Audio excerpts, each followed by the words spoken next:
What you're about to watch is a man walk into his own sentencing hearing after already being convicted by a jury and spend the first several minutes saying the exact same 4 words on repeat. I'm here on special appearance. That's it. That's his entire legal strategy. And I need you to understand, someone taught him this. Someone told him it would work. Watch what it actually does. Can you hear me okay? I can now. Okay. Great. This is the date and time set for a sentencing hearing in this case. Mr. Kuhn, you're appearing without a lawyer today, is that correct? Yes. You understand that you do have the right to have an attorney? You're on special appearance, so You understand that you have the right to have an attorney? I'm here on special appearance, sir. I know, I'm asking you a question. And I'm here on special appearance. Do you understand that you have the right to have an attorney? I'm here on special appearance. That's not my question. Are you going to answer my question? I'm here on special appearance, sir. I understand I made a mistake, and I'm ready to, try to solve this problem. Are you going to answer my question? I'm here on special appearance. That's all I can say. So you're not going to answer my question? I'm here on special appearance, sir.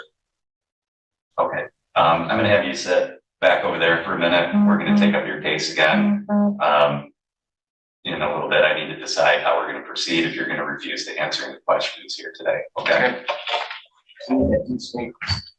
So what does special appearance actually mean? In legitimate legal practice, it's a narrow procedural tool. A lawyer enters a special appearance to contest jurisdiction without submitting to the court's authority on the merits. But in sovereign citizen circles, it gets twisted into something else entirely. The idea that by saying those words, you can somehow opt out of proceedings, refuse to be bound by the court, avoid consenting to anything. Courts see this constantly, and it never, ever works the way they think it will. No, you're not handing anything to anybody. You're going to go sit right over there. Okay, officer. Okay. Are you able to hear me okay, Mr. Kuhn? Yeah.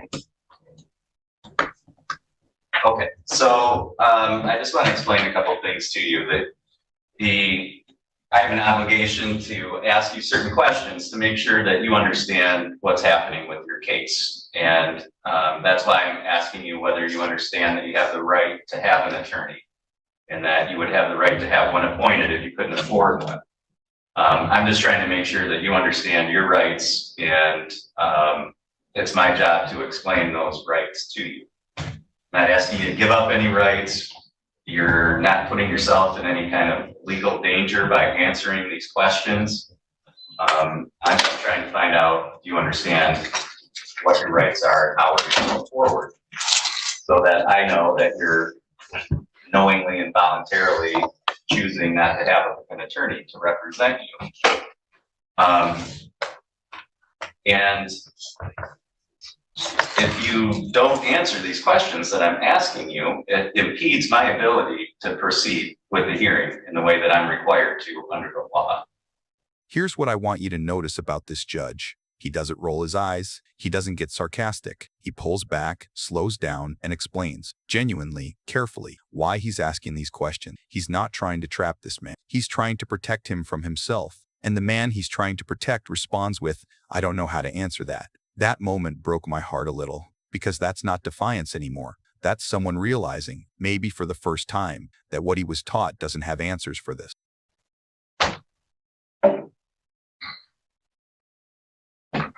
How to answer that.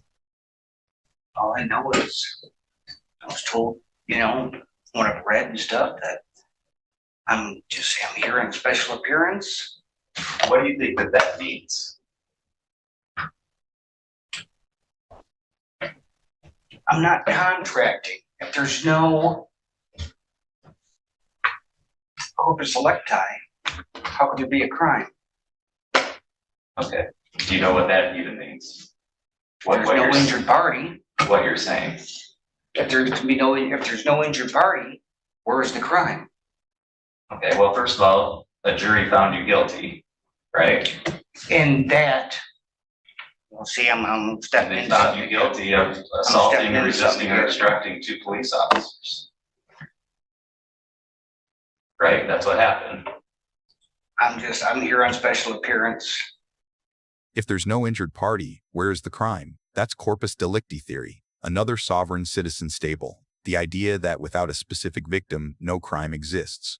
It sounds almost logical until you remember he was convicted of assaulting police officers, 2 of them, by a jury. The verdict already happened. These arguments had their moment and lost. Bringing them to a sentencing hearing is like showing up to collect your paycheck and arguing the company doesn't legally exist. If you continue to refuse to answer my very simple questions just about whether you understand what's happening, and if you continue to just give me that answer, which doesn't make any sense and doesn't have any legal effect, no matter what you read or what other people have told you, then you're impeding my ability to proceed in the way that I need to under the law. And if you continue to do that, my only option is to impose a sanction on you until you do answer my questions.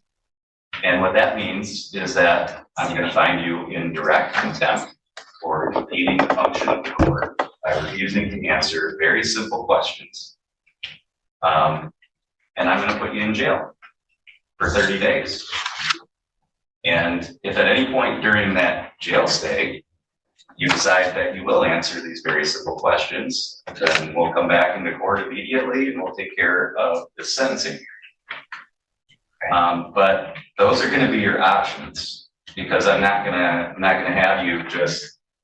Okay, well, thank you for clearing that up. So it's your choice. You can answer my questions, or you an can attorney, but the attorney I had absolutely did nothing. Okay, we're past that point. What we're here for today is a sentencing hearing, because you've been convicted, you've been found guilty by a jury of your peers. And so we're here for sentencing. So we're not here to talk about what did or didn't happen with your lawyer before. I'm trying to find out if you understand that you have the right to hire your own lawyer, or if you can't afford one, that one will be appointed for you. Something shifted when he brought up his old lawyer, because that wasn't a script. That was a real grievance. He felt abandoned by the system before he ever found the sovereign citizen rabbit hole. And maybe that's worth sitting with for a second. People don't usually end up repeating legal nonsense in courtrooms because they woke up one day and decided to. They end up there because somewhere along the way, they stopped trusting the system, and someone else was ready with an alternative. Do you understand that you have that right? Yes. Okay. And you understand that proceeding without a lawyer has certain risks. Do you understand that? But I obviously can't afford an attorney. Okay. And the one I had, again, didn't do a dang thing, because the ticket should have never been split. Okay. Do you want to That was my request? argument to begin with. Do you want to request a different attorney to be appointed? Actually, yes. You did. Okay. All right. So you did previously qualify. So I find that you continue to qualify for a court appointed attorney. Court is going to appoint one for you, and we'll reset this hearing for my next available date. Okay.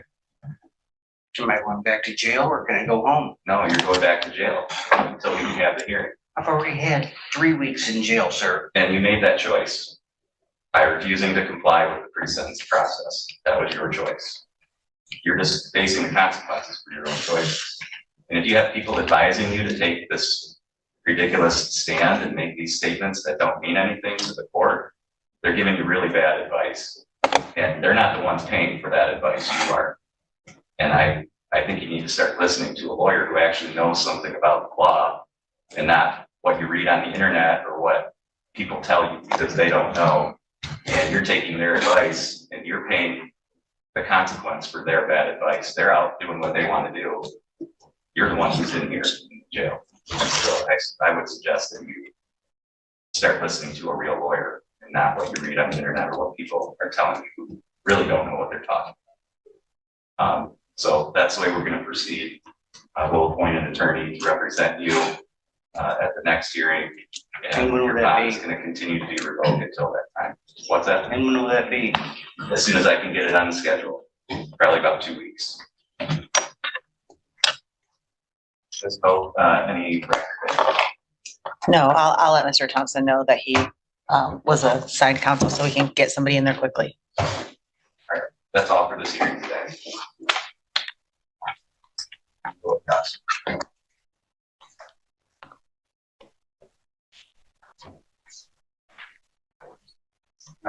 our next series set for 11, so we'll be in recess until that.